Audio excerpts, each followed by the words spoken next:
జగన్మోహన్ రెడ్డి గారు జాడగాని దొబ్బేమన్నారటండి. అలాగే జాడ కూడా జగన్ గారి మీద తిరగబడ్డాడు. డ్యామిట్ కుట్ర అడ్డం తిరిగింది. మళ్ళీ రాష్ట్రంలో మత కలహాలు రేపాలని వైసీపీ ఆధ్వర్యంలో జాడ శ్రవణ్ గారు చేసిన కుట్ర అడ్డం తిరిగి ఇప్పుడు వాళ్ళే తిట్టుకునే పరిస్థితికి వచ్చేసింది.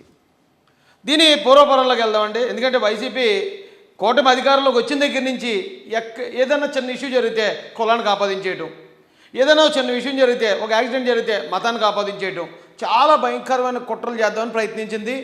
దేవుడి దయ వల్ల కూటమి పార్టీలో ఉన్న మేధావుల వల్ల, మీడియా వల్ల ప్రజలందరూ వాస్తవాలు తెలుసుకుని ఎక్కడ కూడా ఎటువంటి ఇలాంటివి జరగకుండా ఉన్నాయండి.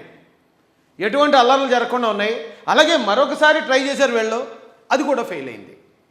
అయితే వాస్తవంలోకి వెళ్దామండి. అసలు జరిగిన విషయం ముందు సూట్గా మీకు చెప్తాను, తర్వాత మీకు ఆధారాలు చూపిస్తాను. జాడగాడికి గత కొన్ని రోజుల క్రితం జగన్మోహన్ రెడ్డి పిలిచి, ఒరే బాబు జాడా, నేను గతంలో 5గురికి డిప్యూటీ సీఎంలు ఇచ్చాను, ఇప్పుడు నాకు కష్టకాలంలో వాళ్ళు ఎవరో కనపడలేదు, అందరూ మరుగైపోయారు, నువ్వైతే పెద్ద తోపు తురుంకాను రా నాయనా, నేను ఒకటే ఇస్తాను ఈసారి, అది నీకే ఇస్తాను అన్నాడట. వెంటనే జాడగాడు, అరే నేను గతంలో చంద్రబాబు నాయుడు గారిని 5 సీట్లు 5 ఎమ్మెల్యే సీట్లు అడిగాను, నియోజకవర్గానికి 5 కోట్లు ఇంటూ 175 860 కోట్లు అడిగాను, నాకు ఇవ్వలేదు. ఇప్పుడు జగన్మోహన్ రెడ్డి వచ్చి డైరెక్ట్గా డిప్యూటీ సీఎం అంటున్నాడు. 70 కోట్లు వచ్చిన నాకు డిప్యూటీ సీఎం ఇస్తున్నాడంటే అయ్యి బాబు జగన్ కోసం ఏదో ఒకటి చేయాలి, జగన్ ఎలాగైనా ఇంప్రెస్ చేయాలని మనోడు డిసైడ్ అయిపోయి ఈ జాడగడి చేసిన పని ఏంటంటే, ఏమంటే ఇప్పుడు మొన్నే చింతాడ ఆనంద్ విషయంలో సుప్రీంకోర్టు తీర్పిచ్చింది. రఘురామరాజు ఎలాగా దీని మీద మాట్లాడుతున్నాడు కాబట్టి నేను దళిత క్రైస్తవులను అడ్రస్ చేసి వాళ్ళతో మీటింగ్ పెట్టి మొత్తం దళిత క్రైస్తవులందరినీ మీ ఏవి తీసుకొచ్చేస్తాను అన్నట. అనగానే పాప ఆశపడతాడు కదా, సరే పోరా బాబు, లాస్ట్ మొన్న 24 ఎలక్షన్లో ఈ దళిత క్రైస్తవులు కూడా నన్ను వదిలేసి చంద్రబాబు నాయుడు గారి దగ్గర, పవన్ కళ్యాణ్ గారి దగ్గరికి వెళ్ళిపోయారు, అందుకే నేను 11 సీట్లు పడిపోయాను, సరే పోరా వెళ్ళి నువ్వు తీసుకురా అన్నాడట. తీసుకురా అంటే మనోడో మీటింగ్ పెట్టాడు.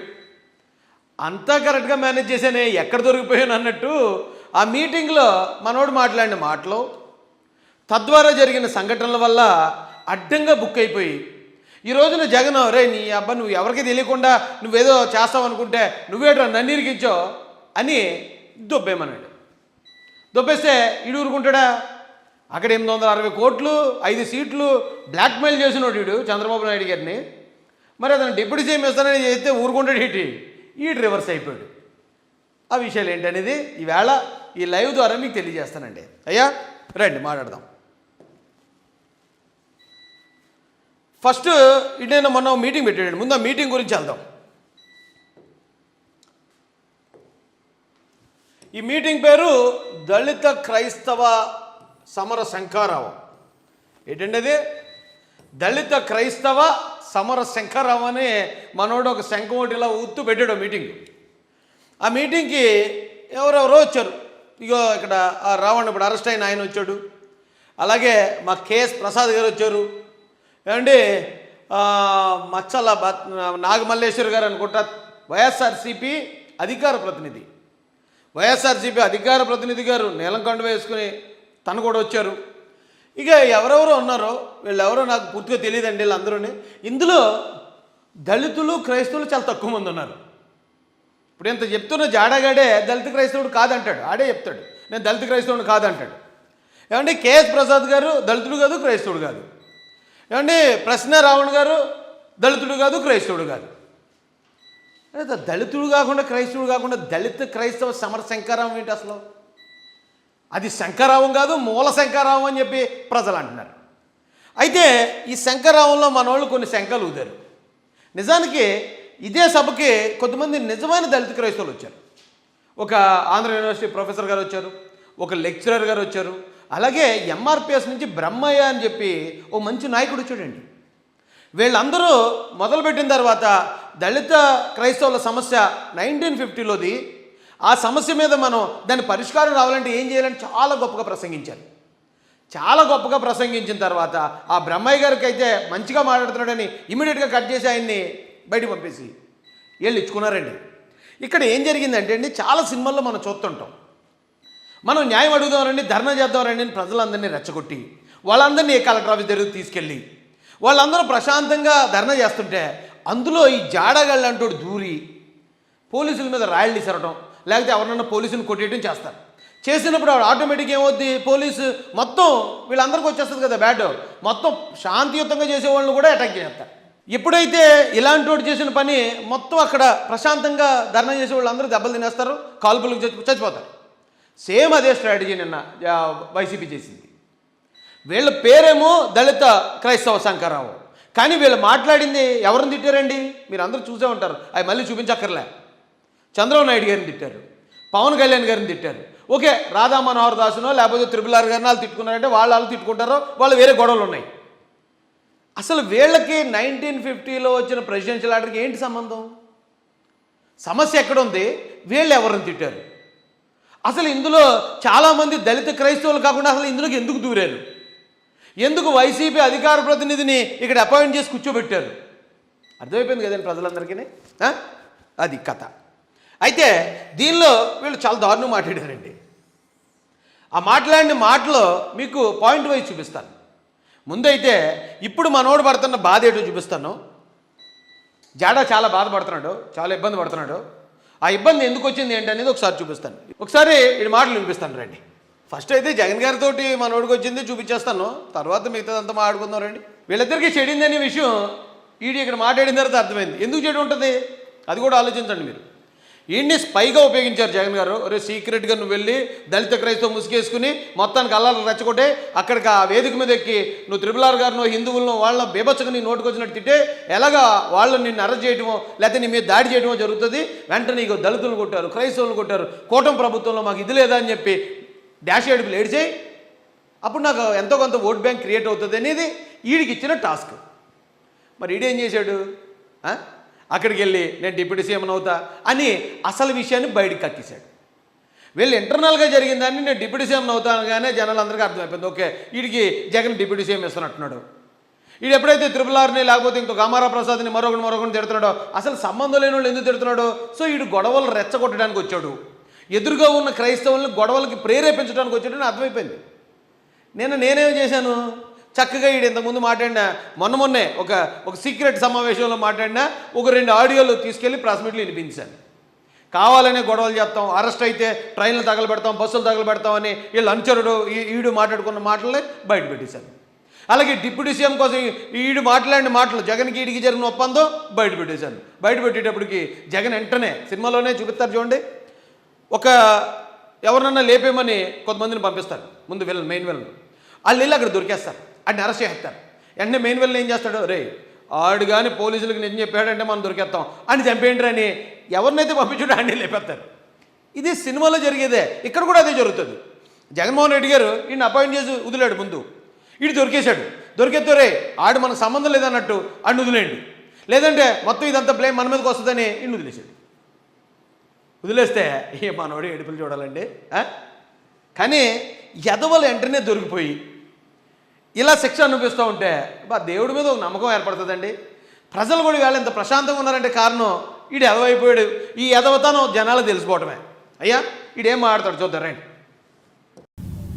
అత్యంత దారుణం ఏంటి అంటే ఆంధ్రప్రదేశ్ రాష్ట్రంలో రావణ్ గని శ్రవణ్ గని రావణ్ గని దళిత క్రైస్తవ సమర శంకారామం అని పెట్టడం వల్ల వచ్చిన సమస్యలు ఇవన్నీ. ఆంధ్రప్రదేశ్ రాష్ట్రంలో దళిత సమస్యల మీద, ఆదివాసీ సమస్యల మీద, క్రైస్తవ మతంలో స్వీకరించినటువంటి ఎస్సీల సమస్యల మీద మేము ఫైట్ చేస్తుంటే ఈరోజు అసలు మీరు ఆ సభ అంతా చూసుంటారు. అందులో ఎక్కడన్నా దళిత సమస్యలు కానీ, ఆదివాసీల సమస్యలు కానీ, బహుజన సమస్యలు కానీ మాట్లాడాడు వీడు. ఆడెవరో వస్తే ఇక్కడికి వస్తే కాళ్ళు తీసేస్తా, ఆయన ఎవరో వస్తే 4 కోసేస్తా, ఆ 4 కోసి పవన్ కళ్యాణ్కి పార్సిల్ చేస్తా. ఏంటి ఇవా దళిత సమస్యల మీద మాట్లాడే మాటలు? ఇవా ఆదివాసీ సమస్యల మీద మాట్లాడే మాటలు? మా కులాలకి, మా వర్గాలకి, మా బాధిత ప్రజలకు జరుగుతున్న అన్యాయాన్ని మేము ప్రతిఘటిస్తుంటే కనీసం రాజకీయ పార్టీల నుంచి కనీస స్పందన కరువైంది. కనీస స్పందన. నేను అడుగుతున్న ప్రతిపక్ష పార్టీ జగన్మోహన్ రెడ్డిని అడుగుతున్నా, ఈడెక్కడ ఎత్తాడు చూడండి జగన్మోహన్ రెడ్డి మాట. ఏమన్నా ఆ సభలో ఎందుకు ఎత్తలేదు, ఆ సభలో ఎందుకు మాట్లాడలేదు జగన్మోహన్ రెడ్డి కోసం? ఎందుకంటే అప్పటికి టర్మ్స్ బాగున్నాయి. అప్పటికి జగన్ గారితో మనోడు మంచి కుదిర్చేసుకున్నాడు. మరి సీటుకి 5 కోట్లు ఇస్తానన్నాడు, 10 కోట్లు ఇస్తా. జగన్ గారి దగ్గర డబ్బులు ఉన్నాయి కాబట్టి ఇస్తాడులేండి. 170 సీట్లకి 1000 కోట్లు ఇస్తానన్నాడే వీడికి. మరి అయితే 71 కోట్లు వచ్చినోడికి అంత రేటు మరీ ఎక్కువ.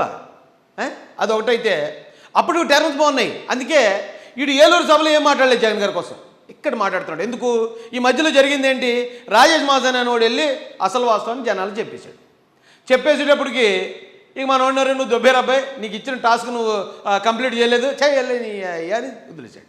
వదిలేస్తే మనోడు ఫస్ట్ టైం జగన్మోహన్ రెడ్డి గారు మాకు సపోర్ట్ చేయాలి కదా, జగన్మోహన్ రెడ్డి మాకు ఎందుకు సపోర్ట్ చేయట్లేదు, జగన్ మీద తిరగబడిపోతున్నాడు. ఇది పక్కా స్వార్థపరుడు. ఎంత స్వార్థం కాకపోతే ఆ రోజున TV5 కానీ ABN కానీ వీడికి ఎంత అవకాశం ఇచ్చింది, ఎందుకు పని చేస్తాడు వీడు? అంత అవకాశం ఇచ్చినప్పుడు వాళ్ళను డబ్బులు డిమాండ్ చేసి బ్లాక్మెయిల్ చేసిన బ్లాక్మెయిలర్ వీడు. ఇలాంటి జగన్ గారికి నచ్చుతాడు, ఎందుకంటే ఏ గూడు పక్షులు ఆ గూడికి చేరతాయి కాబట్టి. అయ్యా మీరు ఈరోజు క్రైస్తవ సంఘానికి క్రైస్తవుల ఓట్లన్నీ కూడా, ఈరోజు దళితుల ఓట్లన్నీ కూడా 40% ఓటింగ్ తీసుకున్నటువంటి మీరు ఆ సంఘాల్లో జరుగుతున్నటువంటి వ్యక్తులకు వస్తున్నటువంటి కష్టం మీద ఎందుకు స్పందించటం లేదు? చూసారా, ఎప్పుడైతే ఎవరో బాబు నీకు డిప్యూటీ సీఎం లేదు, నువ్వు లేదు, నీ అయ్యా నీకు ఇచ్చిన టాస్క్ చేయలేదు, నువ్వు పోరా అని వదిలేశాడు, వెంటనే గేర్ రివర్స్ వేసాడు. ఇలాగా గేర్ రివర్స్ వేసి మా ఓట్లు తీసుకున్నావు కదా, నువ్వు ఎందుకు స్పందించో, నువ్వు ఎందుకు వీడి సంగతి తెలియక వీళ్ళు జైల్లో పెడితే ఆ రావణ్ అనే అతన్ని వీడు వెళ్ళి అక్కడ తిరుగుతూ ఉంటే వైసీపీ కార్యకర్తలు వెళ్ళి తగ్గొట్లు నింపేసుకుంటున్నారు అక్కడ. ఎందుకంటే మరి మొత్తం అంతా టాస్క్ కదా ఇది. ఒరే మా వీళ్ళని కానీ జైల్లో పెడితే వైసీపీ వాళ్ళు అందరూ కూడా మేము దళితులు అని చెప్పి పోలీస్ స్టేషన్కి వెళ్ళిపోండి. ఇదంతా స్టెప్ బై స్టెప్ టాస్క్ అండి. అక్కడ ఎవడో కూడా చూడండి, వీళ్ళ కోసం అక్కడికి వెళ్ళిన ఏ వైసీపీ కార్యకర్త కూడా వైసీపీ కండువలేదు, అందరూ మేము దళితులు అంటున్నారు. రావణ్ అనే అతను దళితుడు కాదు. దళితుడు కానప్పుడు దళితులు ఎందుకు రావణ్ అరెస్ట్ అయితే ఎక్కడికి వెళ్తారు? అరే మినిమం లాజిక్ కదా ఇది. వీడు రివర్స్ అయిపోయాడు. ఆ జగన్ మొత్తం అంతా నువ్వే చేయించావు కదా, నువ్వు చెప్తున్నావు కదా మేము మీటింగ్ పెట్టాం, నువ్వు చెప్తున్నా కదా మేము వాళ్ళందరినీ తిట్టేసాం పైకి వెళ్ళి, నువ్వు చెప్తున్నా కదా కుల విద్వేషాలు రేపన ట్రై చేసాం, ఇప్పుడు మా చెయ్యి వదిలేస్తే ఎలా? సరే చూడైతే మొత్తం ఈ దళిత క్రైస్తవులను నీకే రివర్స్ చేసేస్తాను అని మనోడు రివర్స్ చేసేసాడు. దా ఎందుకు స్పందించడం లేదండి మీరు? దళిత క్రైస్తవుల సమస్యల మీద మీకు అవసరం లేదా? ఒక నలుగురిని ఢిల్లీ పంపించేశారా? ఆ నలుగురు మళ్ళీ అక్కడ ఒక లెటర్ రాసి వెనక్కి వచ్చేస్తారా? భారతీయ జనతా పార్టీని 1950 ఆర్డర్ తీయమని మీరు అడగరా? మీకు దళితుల ఓట్లు క్రైస్తవుల ఓట్లు అవసరం లేదా? దళిత క్రైస్తవుల మీద జరుగుతున్నటువంటి సమస్యల మీద పట్టించుకోరా? రావణ మీద జరుగుతుంటే సమస్యల మీద పట్టించుకోరా? ప్రజాస్వామ్యం మీద దాడి జరుగుతుంటే పట్టించుకోరా? ఈరోజు రావణ మీద దాడి జరిగింది దేనికోసం? ప్రతిపక్షాల మీద మాట్లాడినందుకు, పాలకపక్షం మీద. నిన్ను ఒక కీప్ లాగా ఆయన ట్రీట్ చేద్దాం అనుకున్నాడు. ట్రీట్ మీ లైక్ ఏ గర్ల్ ఫ్రెండ్, నీకు అన్నీ ఇద్దాం అనుకున్నాడు. నువ్వేమో లేదు నాకు జగన్కి సంబంధం ఉందని నువ్వు బయట చెప్పేసావు. బయట చెప్పేస్తే మరి ఇంకెలాగా? సభ్య సమాజానికి ఆయన ఏం సమాధానం చెప్పుకుంటాడు?